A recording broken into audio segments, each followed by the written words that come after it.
नमो ॐ विष्णुपादाय कृष्णपृष्ठाय भूतले श्रीमते भक्तिवेदान्त स्वामिनिति नामिने।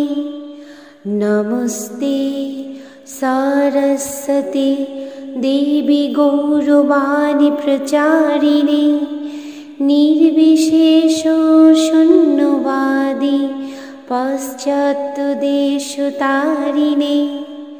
जय श्री कृष्ण चैतन्य प्रभु नित्यानंद श्री अद्वैत गदाधर श्रीवासादि गौर भक्तवृंद। हरे कृष्णा कृष्ण कृष्ण हरे हरे, हरे राम राम राम हरे हरे। শ্রীমদ্ ভগবদ গীতার দ্বিতীয় অধ্যায় সাংখ্যযোগ, শ্লোক ২৬। অথ চৈতং নিত্যং জাতং নিত্যং বা মনসে মৃতং তথাপি তম মহাবাহো নৈনম শচিতুম হর্ষসি। অনুবাদ: হে মহাবাহো, আর যদি তুমি মনে করো যে আত্মার বারবার জন্ম হয় এবং মৃত্যু হয়, তাহলেও তোমার শোক করা উচিত নয়। তাৎপর্য: প্রায় বৌদ্ধদের মতেই কিছু দার্শনিক আছে যারা আত্মার দেহাতীত স্বতন্ত্র অস্তিত্বের কথা মানতে চায় না। ভগবান শ্রীকৃষ্ণ যখন ভগবদ গীতায় বলেন, সেই যুগেও এই ধরনের নাস্তিক ছিল। তাদের বলা হতো লোকায়তিক ও বৈভাষিক। এই সমস্ত দার্শনিকদের মতবাদ হচ্ছে জড় পদার্থের সমন্বয়ের কোনো এক বিশেষ পরিণত অবস্থায় প্রাণের উদ্ভব হয়। আধুনিক জড় বিজ্ঞান ও জড়বাদী দার্শনিকেরাও এই মতবাদ পোষণ করে। তাদের মতে দেহটি হচ্ছে কতগুলি জড় উপাদানের সমন্বয় মাত্র এবং কোনো এক পর্যায়ে ভৌতিক উপাদান ও রাসায়নিক উপাদানের পারস্পরিক প্রক্রিয়ার ক্রমের ফলে প্রাণ লক্ষণ বিকশিত হয়। অ্যানথ্রোপোলজি বা নৃবিজ্ঞান এই মতবাদের উপর প্রতিষ্ঠিত। বর্তমানে অনেক নকল ও শখের ধর্ম আমেরিকাতে এই মতবাদ ও বৌদ্ধ ধর্মের নিরস্ববাদের উপর ভিত্তি করে গজিয়ে উঠেছে। বৈভাষিক দার্শনিকদের মতো অর্জুন যদি আত্মার অস্তিত্ব অবিশ্বাস করতেনও, তাহলেও তার শোক করার কোনো কারণ ছিল না। কিছু পরিমাণ রাসায়নিক পদার্থের বিনাশের কারণে কেউ শোক করে তার কর্তব্য কর্ম থেকে বিরত হয় না। পক্ষান্তরে আধুনিক বিজ্ঞান ও বৈজ্ঞানিক যুদ্ধ বিগ্রহের শত্রু জয় করার উদ্দেশ্যে বিপুল পরিমাণে রাসায়নিক উপাদান নষ্ট করা হয়ে থাকে। বৈভাষিক দর্শন অনুসারে দেহের সঙ্গে সঙ্গে তথাকথিত আত্মার বিনাশ হয়। সুতরাং অর্জুন যদি বৈদিক মতবাদকে স্বীকার করে আত্মার উপস্থিতি মেনে নিতেন কিংবা আত্মার অস্তিত্ব অস্বীকার করতেন, কোনো অবস্থাতেই অনুশোচনা করার কোনো কারণ ছিল না। এই মতবাদ অনুযায়ী যেহেতু ঘটনাচক্রে জড় পদার্থ থেকে প্রতি মুহূর্তে অসংখ্য জীবের উদ্ভব হচ্ছে এবং প্রতি মুহূর্তেই এই রকম অসংখ্য জীব বিনাশপ্রাপ্ত হচ্ছে, তাই এই ধরনের ঘটনাবলীর জন্য শোক করার কোনো প্রয়োজন নেই। যদি আত্মার পূর্ণজন্ম না থাকে, তাহলে অর্জুনের পিতামহ ও আচার্যকে হত্যাজনিত পাপের ফল ভোগ করারও কোনো ভয় ছিল না। কিন্তু সেই সঙ্গে ভগবান শ্রীকৃষ্ণ কটাক্ষ করে অর্জুনকে মহাবাহু অর্থাৎ মহাশক্তিশালী বাহু সম্পূর্ণ বলে সমর্থন করেছেন। কেননা অন্ততপক্ষে তিনি বৈদিক জ্ঞানের বিরোধী বৈভাষিকদের মতবাদ স্বীকার করেননি।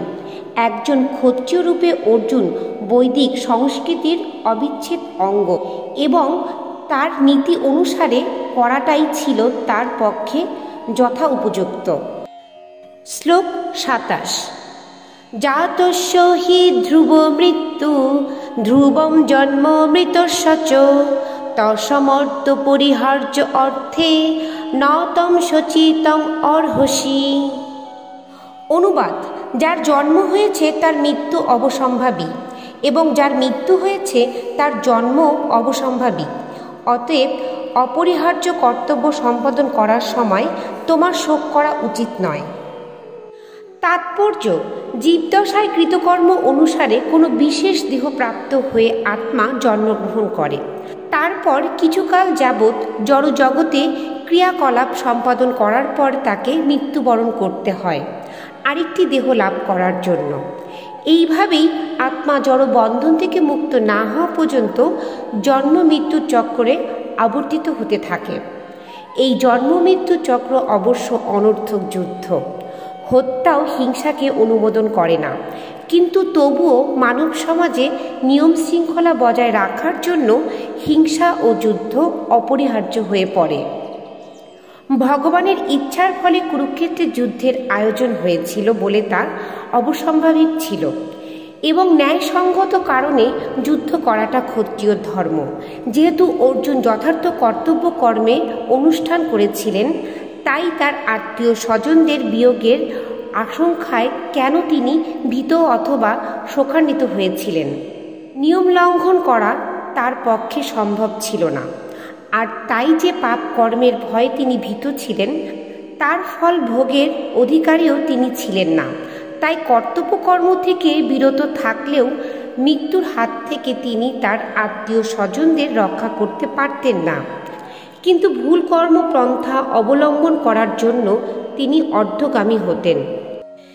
এই দুটো শ্লোক থেকে আমরা বুঝতে পারছি ভগবান শ্রীকৃষ্ণ অর্জুনকে বলছেন, তুমি যদি ভেবেও থাকো যে আত্মা অবিকারী, অবিনাশী, অচল, সনাতন, অপরিবর্তনীয়, অচ্ছেদ্য, অদাহ, ক্লেদ, এইভাবে একের পর এক ভগবান শ্রীকৃষ্ণ অর্জুনকে বোঝানোর জন্য বলে গেলেন।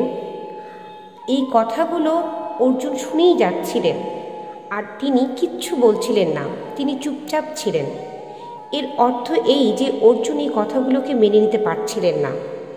তখন ভগবান অর্জুনকে বললেন, ঠিক আছে, তোমার কথাই মেনে নিলাম যে আত্মার বারবার জন্ম হয় এবং মৃত্যুও হয়, তাহলে তো তোমার শোক করার কোনো কারণ নেই।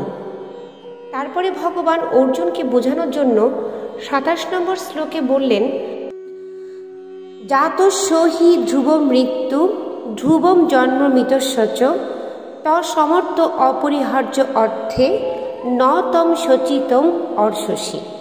এর অর্থ হচ্ছে, যার জন্ম হয়েছে তার মৃত্যু অবসম্ভাবী এবং যার মৃত্যু হয়েছে তার জন্ম অবসম্ভাবী। তো এর জন্য অর্জুন তোমার শোক করার কোনো কারণ নেই।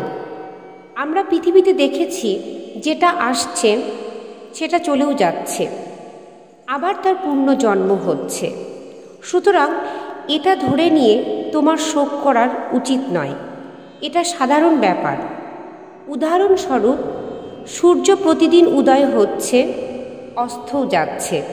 সূর্য যখন উদয় হচ্ছে তখন আমরা আনন্দ করছি না, আবার সূর্য যখন অস্ত যাচ্ছে তখন আমরা দুঃখ করছি না, কারণ আমরা জানি যে সূর্য পরের দিন আবার উদয় হবে। তো এর জন্য যখন আমরা শোক করছি না, তখন তোমারও শোক করা উচিত নয়। ঠিক আছে, যে চলে যাচ্ছে তার জন্য তোমার খারাপ লাগছে, শোক হচ্ছে, কিন্তু অপরিহার্য কর্তব্য সম্পাদন থেকে তুমি যে বিরত থাকছো, এটা তোমার জন্য একদমই ঠিক হচ্ছে না। ভগবান এইভাবে এই দুটো শ্লোকে অর্জুনকে বোঝাচ্ছিলেন। হরে কৃষ্ণ।